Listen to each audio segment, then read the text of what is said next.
Alrighty, this is my first shots with my new Hipoint JXP 10mm. It's a cheap gun, cheapest you can get a 10mm in. Has a threaded barrel, holds 10 rounds. Let's give it a go.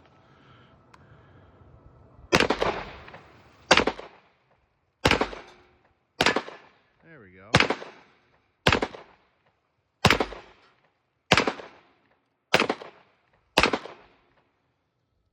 Recoil's very manageable, being as that it's a very heavy gun.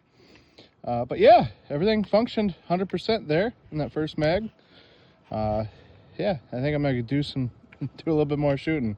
By just showing that today, I think it's actually a pretty good looking gun in terms of what Hipoint's put out. So, all right, let me know what you think. Okay, I got a few more rounds of the Grizzly 10mm. We'll give it a go here. Another little jam there. Almost looks like it's just having a hard time sliding up in there. Alrighty, welcome back. As you can see, I have a new pistol on the bench. This is a Hipoint JXP 10mm auto. It's the cheapest 10mm that you can get currently on the market. We'll get into that, but real quick, I just wanted to show it comes in a pretty basic box. It does come with actually a pretty nice manual here. It's got all kinds of different stuff, but it goes over disassembly, stuff like that. Not a bad, that's a better manual than I've seen in a lot of firearms offerings. Then you do get this ghost ring sight, which replaces the rear here, and I actually don't mind these sights that are on it in stock. So that's that. I'm gonna go over a couple of the quick features and specifications on it. This is a threaded model. You can get it unthreaded. This is in 0.578 by 28 threading. It does come with a little cap here to protect the threads. Barrel length is 5.2 inches. Overall length is 8.5 inches. The weight is 49 ounces. Magazine is a 10-round magazine. These are made by Hipoint. Compared to the last Hipoint I've had, the quality on these mags does seem a lot better. And really, overall, the entire pistol is a little bit higher quality. Frame is a polymer frame. You've got a Zamac upper here that has a nice black powder coat finish. I guess I shouldn't say too nice because it already has some dings in it, and that was like that when I bought it. But this is the only one they had in stock, and I wanted to give it a try. So they say it's a powder coat, so I'll take their word for it. But it's not the best finish, but it's better than I've seen on older Hipoints. It says it's plus P rated, which there is no plus P rating for 10mm. I can take that to assume, and from what I've read, is that it can at least fire the full power 10mm. A couple other things. The front sight is Glock compatible, so that's kind of a nice upgraded feature. You do get some of these nice serrations on it that are casted in. So there's a lot of creature comforts compared to other Hipoint models. The grips are improved with a little bit more aggressive texture. Safety's pretty basic. I mean, other than that, it's pretty well, run-of-the-mill Hipoint. But in terms of looks, it does look a heck of a lot better than the older ones. But yeah. So I took this out and I put probably close to 100 rounds through it. Everything fired really well until I got to these guys. These are some heavy 10s, 180 grain hollow points. I don't have the, oh, there it is. Energy is 728 foot-pounds of energy. And it shot them fine. It wasn't like anything blew apart or anything like that. It did seem to catch, let me pull that back. It did catch on that feed ramp, which I don't know if you can see, that feed ramp is pretty chewed up. So I think I need to polish that, and I would recommend if you're going to be running hollow points to go ahead and polish that. That's just something to note. Like I said, it fired just fine with the hot loads, but it did the regular target loads a heck of a lot better. I had no failures with the target loads, and I just had a couple failed to feeds with those hollow point heavy rounds. So other than that, though, I mean, it's actually not a bad pistol. This runs about $199. I've seen it up to about $240, but I think I picked this up at Sportsman's Warehouse, and they had a pretty good deal on it. That's what made me pull the trigger on it. Really, I just kind of wanted it to compare to my other 10 millimeters that I have, and because it's a decent, you know, tinker gun / work gun, I can beat it around, stuff like that. Not really worried about it too much. But like I said, the few issues that I ran into weren't anything really crazy. There is obviously some fitment issues and finish issues like that right in there. I disassembled it, and everything inside looks pretty good, a lot better than my last Hipoint example, which is a CF380 that was metal framed. So I really don't even know the date of the manufacturer on that, but these polymer frames are looking good. The only thing is you can clearly tell they did a little extra finish work there. It looks good though. I mean, it's a little extra grinding that they did, but it is what it is. And when you're gonna buy a pistol like this, be it for an outdoors use, I mean, it is what it is. It shoots 10 millimeter. I mean, I wouldn't say I was the most accurate with it right off the bat, but it did improve as I shot it. This does have a pretty heavy trigger pull. We can go ahead and take a look at that. Okay. Gotta put the mag in because it's got a mag disconnect. Put my trigger pull gauge here. Okay.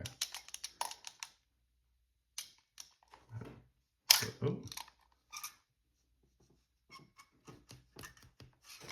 I don't think I'm pulling in the right spot here. Hold on.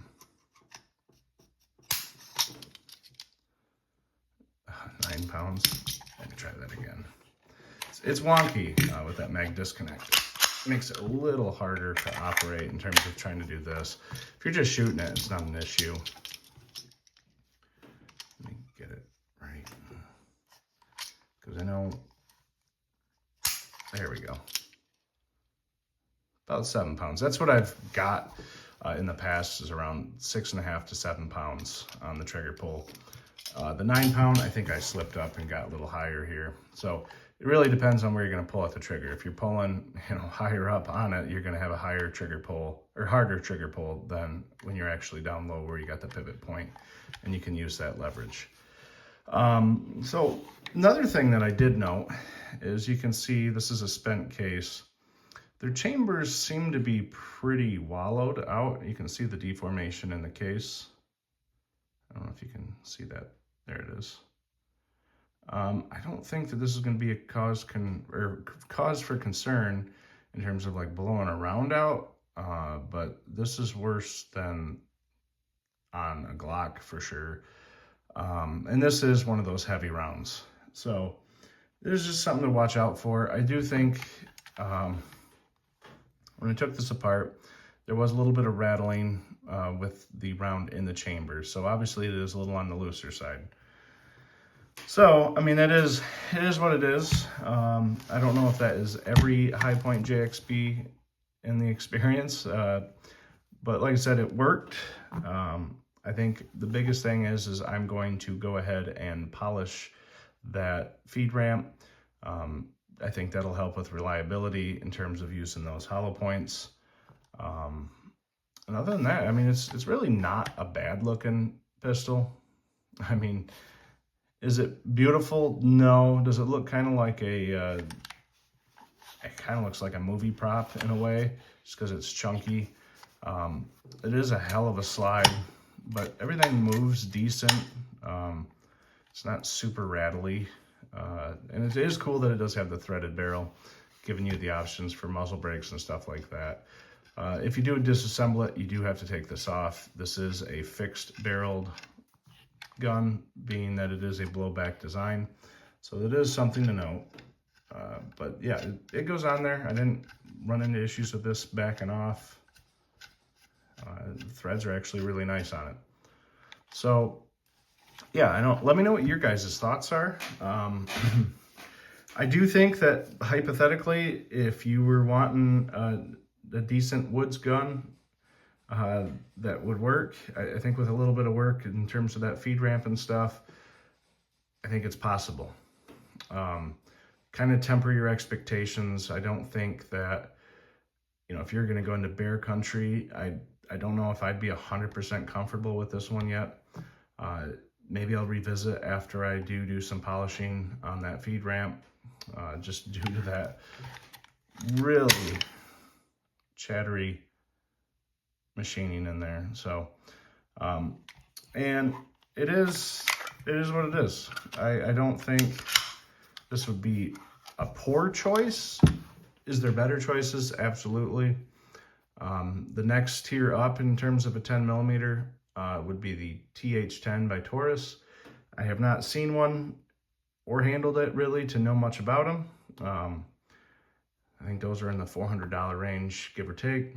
So other than that, you start stepping into your regular 10 mils like the Glocks, Smith & Wessons. Those tend to be on the little bit, well, XDs, they tend to be a little bit on the more affordable side in terms of, where it starts getting kind of crazy.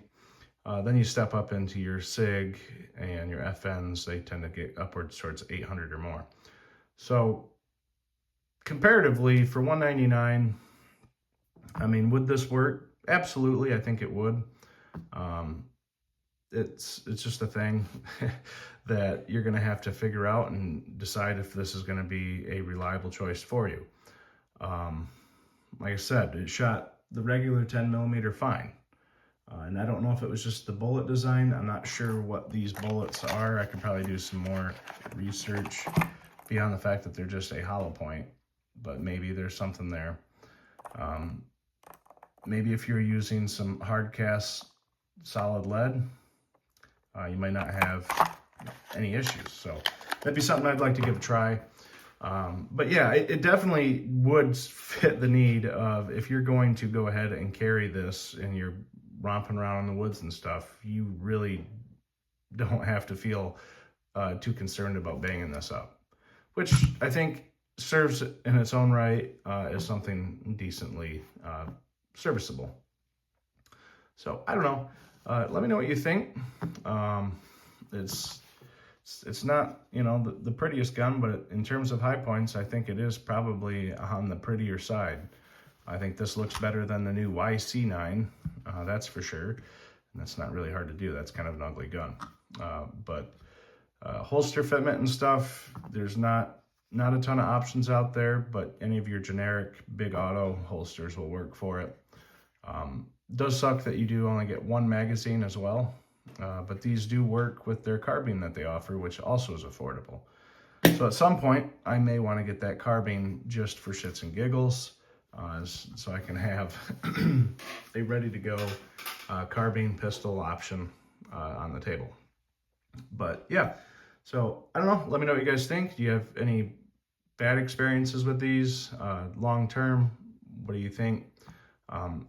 I will be sure to post any updates as I shoot this more and get more experience with it, and I'll do updates as I do anything different to it. So like I said, polishing the feed ramp, stuff like that, I'll report back and make sure that I let you know any findings. So alrighty, thanks for watching.